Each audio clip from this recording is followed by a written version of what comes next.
ব্যাটে লেগেছে বল, আম্পায়ার দিলেন না আউট। বাংলাদেশ রিভিউ নিলে প্রযুক্তিও দেখালো ভুল। অস্ট্রেলিয়ার বিপক্ষে ম্যাচে এবার তৈরি হয়েছে এমন এক অদ্ভুত বিতর্ক, যা নিয়ে তৈরি হচ্ছে নানান প্রশ্ন। এমনকি থার্ড আম্পায়ার ডিসিশন দেখে খোদ ধারাভাষ্যকাররাও অবাক হয়ে গেলেন।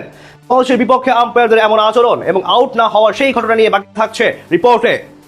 ডারউইনে দিনের শুরুটা দারুণ করে বাংলাদেশের বোলাররা। অস্ট্রেলিয়াকে বলা চলে পুরোপুরি চেপে ধরেছিল টাইগার তিন পেসার। দুর্দান্ত বোলিং করে একেবারে প্রথম থেকেই চাপে রাখে প্রতিপক্ষ ব্যাটারদের। হাসান মাহমুদের বোলিং তাণ্ডবে দ্রুত বিদায় নেয় দুই ওপেনার। এর মাঝে ইবাদত হোসেন এবং তাসকিন আহমেদও যোগ দেন তার সাথে। তবে স্রোতের বিপরীতে গিয়ে অস্ট্রেলিয়ার জন্য ঢাল হয়ে দাঁড়ান অভিজ্ঞ স্টিভেন স্মিথ। আর তার বিপক্ষে এক সিদ্ধান্ত নিয়ে এখন সরগরম সোশ্যাল মিডিয়া।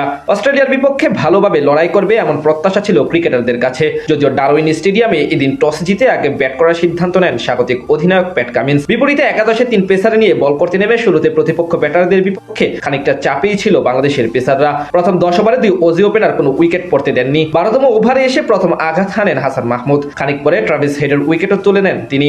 এরপর ক্রিজে আসেন স্টিভেন স্মিথ। এর মাঝে একবার তানজিদ তামিমের ক্যাচ মিসের বলাতে একবার জীবন পান এই ব্যাটার। ইবাদত হোসেনের লেন্থ ডেলিভারি জায়গা থেকে বেরিয়ে ডিফেন্স করতে গেলে বল চলে যায় স্লিপে তামিমের হাতে। সেখানে তালুবন্দি করতে ব্যর্থ হন তিনি। সেই যাত্রায় ক্যাচ মিসের কারণে বাঁচলেও পরের বার বাঁচেন তিনি আম্পায়ার ও প্রযুক্তির ভুলে। সেই ঘটনা ম্যাচের 21তম ওভারে। এবারও বোলার ইবাদত হোসেন, ব্যাটার স্টিভেন স্মিথ। ইবাদতের অফ স্ট্যাম্পের বাইরের শর্ট লেন্থের ডেলিভারি জায়গায় দাঁড়িয়ে খেলতে গিয়ে উইকেটের পেছনে ক্যাচ দেন স্মিথ। বল তালুবন্দি করে সাথে সাথে উল্লাসে মেতে ওঠেন উইকেট কিপার লিটন কুমার দাস সহ বাংলাদেশের সবাই। জোরালো আবেদন করলেও অবাক করার বিষয় হলো লঙ্কান আম্পায়ার কুমার ধর্মসেনা সেখানে ডিসিশন দেন অস্ট্রেলিয়ার পক্ষে, অর্থাৎ নট আউট বলে দেন। কিন্তু লিটন বারবার বলেন এটি ব্যাটে লেগেছে এবং শান্তকেও দেখা যায় আত্মবিশ্বাসের সঙ্গে রিভিউ নিতে।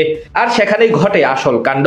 সবকিছু দেখার পর আলট্রা এজে কোনো স্পাইক ধরা পড়েনি, কিন্তু বল ও ব্যাটের দূরত্ব দেখলে বোঝা যায় সেখানের মাঝে কোনো গ্যাপ ছিল না। অর্থাৎ খালি চোখে পরিষ্কার বোঝা যাচ্ছে বল ও ব্যাটে সংযোগ করেছে, কিন্তু কাকতালীয়ভাবে আলট্রা এজে কোনো সাউন্ড বা বিট দেখতে পাওয়া যায়নি, যার কারণে থার্ড আম্পায়ার থেকেও নট আউটের ঘোষণা আসে। কিন্তু এই ঘটনা বেশ অবাক করেছে সবাইকে। অনেকে বলছেন প্রযুক্তি কখনো কখনো এমন দেখাতে পারে, তবে আম্পায়ার চাইলে সেটি স্মিথকে আউট দিতে পারতেন, কারণ বল ও ব্যাটের দূরত্ব প্রায় শূন্য মনে হয়েছে এবং সেখানে ব্যাটে লেগেছে।